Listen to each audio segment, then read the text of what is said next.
ಅವರಿಗೆ ಪತ್ರನ ಬರೆದಿದ್ದಾರೆ, ನಡ್ಡಾ ಅವರಿಗೆ ಪತ್ರನ ಬರೆದಿದ್ದಾರೆ. ನಾನು ರಾಜ್ಯದ ಮುಖ್ಯಮಂತ್ರಿ ಕೇಳೋದಕ್ಕೆ ಇಚ್ಛೆ ಪಡ್ತೇನೆ, ಈ ಬಾರಿ ಮುಂಗಾರು 20-25 ದಿನಗಳ ಮುಂಚಿತವಾಗಿ ಪ್ರಾರಂಭ ಆಗಿದೆ. ಹವಾಮಾನ ಇಲಾಖೆ ಮುಂಚೆನೆ ಮುನ್ಸೂಚನೆಗಳನ್ನು ನೀಡಿದ್ರು ಸಹ ರಾಜ್ಯ ಸರ್ಕಾರ ಆಗ್ಲಿ ಕೃಷಿ ಸಚಿವರಾಗ್ಲಿ ಯಾವುದೇ ಒಂದು ಪೂರ್ವ ತಯಾರಿ ಇಲ್ಲದೆ ಇರುವ ಕಾರಣ ಇವತ್ತು ರೈತರು ಬೀದಿಗಿಳಿದು ಹೋರಾಟವನ್ನ ಪ್ರಾರಂಭ ಮಾಡಿದ್ದಾರೆ. ಗುಲ್ಬರ್ಗದಲ್ಲಿರ್ಬೋದು, ಗದಗು, ಕೊಪ್ಪಳ, ದಾವಣಗೆರೆನಲ್ಲೂ ಕೂಡ ಇವತ್ತು ರೈತರು ಬೀದಿಗಿಳಿದು ಹೋರಾಟ ಮಾಡ್ತಾ ಇದ್ದಾರೆ. ನನ್ನ ಮುಖ್ಯಮಂತ್ರಿಗಳು ಹೇಳಿದ್ದಾರೆ, ಇವತ್ತು ಶಾರ್ಟೇಜ್ ಇದೆ, ಕೇಂದ್ರ ಸರ್ಕಾರದಿಂದ ನಮ್ಗೆ ಸಹಕಾರ ನೀಡ್ತಾ ಇಲ್ಲ.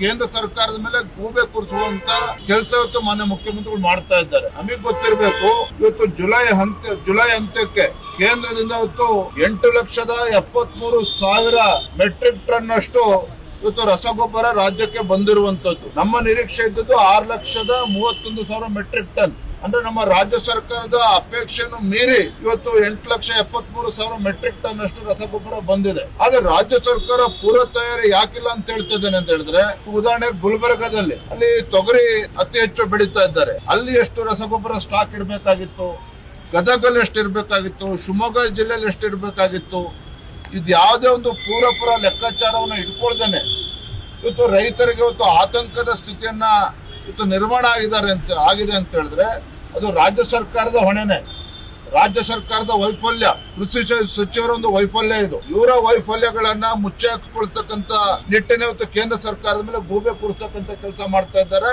ಇದು ಖಂಡನಾರ್ಹ. ಇದು ಹಾಗಾಗಿ ಈ ವಿಚಾರವನ್ನು ಹಿಡ್ಕೊಂಡು ಮುಂದಿನ ದಿನಗಳಲ್ಲಿ ಭಾರತೀಯ ಜನತಾ ಪಾರ್ಟಿ ರಾಜ್ಯಾದ್ಯಂತ ನಮ್ಮ ರೈತ ಮೋರ್ಚಾ ವತಿಯಿಂದ ಹೋರಾಟಗಳನ್ನು ಕೂಡ ನಾವು ಮಾಡೋರಿದ್ದೇವೆ.